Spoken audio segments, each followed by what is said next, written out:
प्रदेश के दक्षिण और महाराष्ट्र से सटा हुआ शहर बुरहानपुर एक ऐतिहासिक शहर है। यहाँ हमेशा से ही शाह फारूकी बादशाहों का शासन रहा है। मध्यकालीन इतिहास में मध्यकाल में इस शहर को फारूकी बादशाहों ने ही आबाद किया था।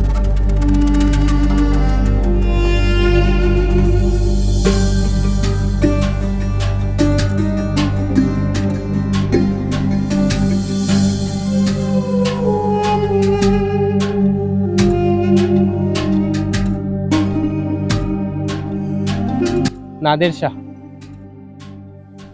देखकर अचंभित हुआ। लिखा तो नादिर शाह है, लेकिन बुरहानपुर के इतिहास में कहीं भी नादिर शाह का नाम नहीं है। जी हाँ दोस्तों, ये विशाल मकबरा है फारूकी बादशाहों का। लोगों का कहना है कि नादिर शाह फारूकी बादशाह था, लेकिन ऐसा नहीं है। इस मकबरे के अंदर मोहम्मद शाह और मुबारक शाह फारूकी बादशाहों की मज़ारात बताई जाती है और साथ ही साथ यहाँ उन्हीं के परिवार के और राजघराने के लोगों की मज़ारात बताई जाती है। तो आइए चलते हैं, एक नज़ारा यहाँ का दिखाते हैं।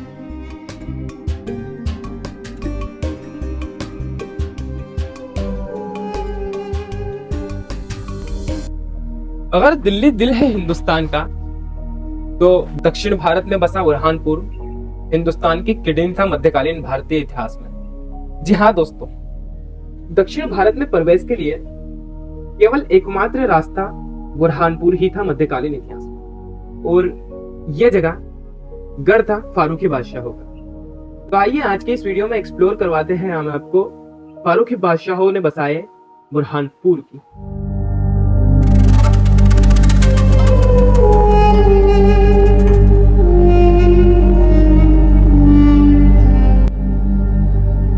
तारीख में कहा यह भी जाता है कि इस जगह पर मुगल काल में मुगलों ने और ब्रिटिश काल में ब्रिटिशों ने भी हुकूमत की, लेकिन ऐसी नहीं जैसे कि फारूकियों ने। फारूकी बादशाहों ने ही इस जगह पर सबसे पहले मशहूर बादशाही किले का निर्माण किया और विश्व में अनोखी एकमात्र जामा मस्जिद, शाही जामा मस्जिद का निर्माण भी बुरहानपुर में इन्हीं फारूकी बादशाहों ने किया।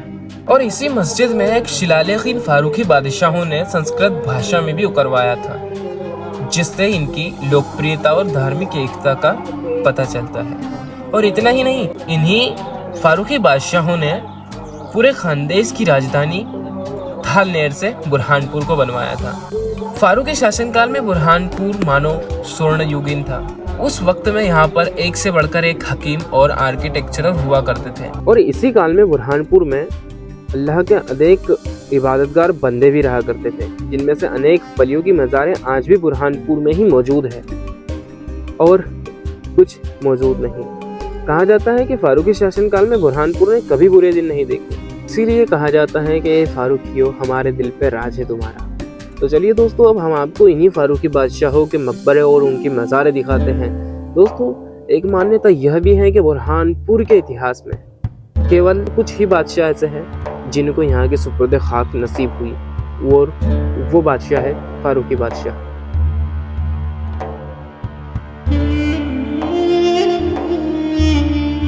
बादशाह आज भी बुरहानपुर की खाक में मशहूर है। ऐसा इसलिए क्योंकि बुरहानपुर की खाक किसी बादशाह को मसल्लत न हुई। ये बुरहानपुर की वो खाक है, वो पाक ज़मीं है जो किसी बादशाह को न मिली, लेकिन मिली तो सिर्फ फारूकी बादशाहों को। ये वो ज़मीं है जहाँ पर अनेक वली अल्लाह आज भी आराम फरमाते हैं। यहाँ की खाक वली अल्लाहों की खाक है, और इसी खाक में आज भी फारूकी बादशाह राज करते हैं। जी हाँ दोस्तों, इसी खाक में यहाँ पर बुरहानपुर में जब हैदराबाद के नवाब निज़ाम आसिफ जहाँ अव्वल जब वो यहाँ पर अपने आखिरी सांसें ली उन्होंने यहाँ पर, तब उन्हें बुरहानपुर में दफनाया नहीं गया, उन्हें अस्थाई कब्र में दफनाया गया और फिर उसके बाद उन्हें महाराष्ट्र के खुल्दाबाद में ले जाकर हज़रत बुरहानुद्दीन गरीब रहमतुल्लाह अलैह की मज़ार के पास दफनाया गया। और कहा यह भी जाता है कि शाहजहाँ की मल्लिका मुमताज़ को तो इस जगह पर दफना भी दिया गया था और ताजमहल की तैयारियां यहाँ पर होने भी लगी थी, मगर खुदा को यह मंजूर कहा था।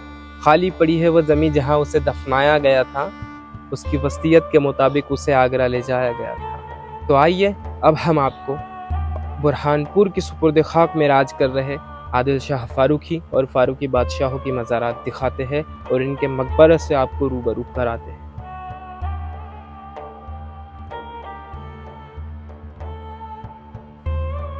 दोस्तों, यहाँ मौजूद ये वो शिलालेख है जो फारसी भाषा में लिखा हुआ है।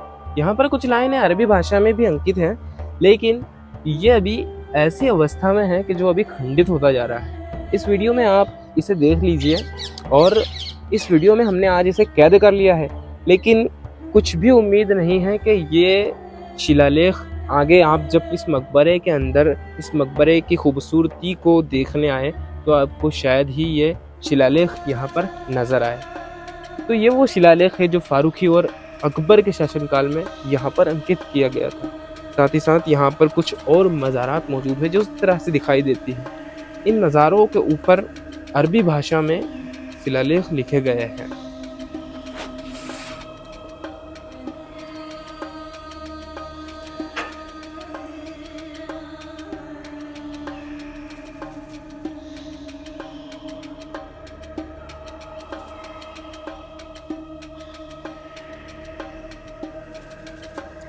दोस्तों, यहाँ मौजूद ये जो मज़ार है, ये वो मज़ार है जिस हस्ती ने बुरहानपुर में मौजूद पूरे विश्व में एक अनोखी जामा मस्जिद का निर्माण कराया था।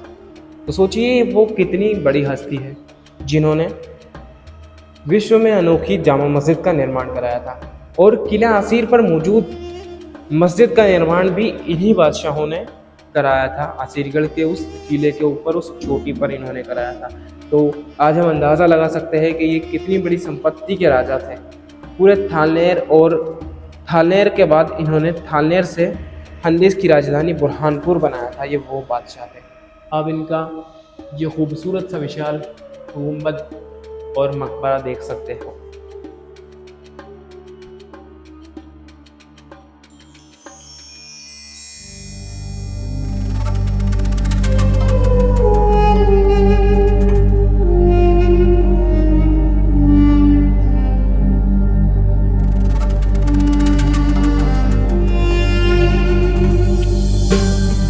दोस्तों, विशाल संगमरमर के चट्टानों से बनी है यहाँ पर इन बादशाहों की मज़ारें और ये गुंबद भरी इमारत मकबरा आदिल शाह फारूकी का। यहाँ पर ये जो मुख्य मज़ार है आदिल शाह फारूकी की है और ये जो छोटी छोटी मज़ारें हैं इन्हीं के परिवार के और दरबार में उच्च पदों पर आसीन लोगों की मज़ारें हैं। और साथ ही साथ इसी के बाद और एक मकबरा है, वहाँ पर भी फारूकी बादशाह मोहम्मद शाह और अन्य फारूकी बादशाहों की और फारूकी बादशाहों के राजघराने की मज़ारें वहाँ पर मौजूद हैं।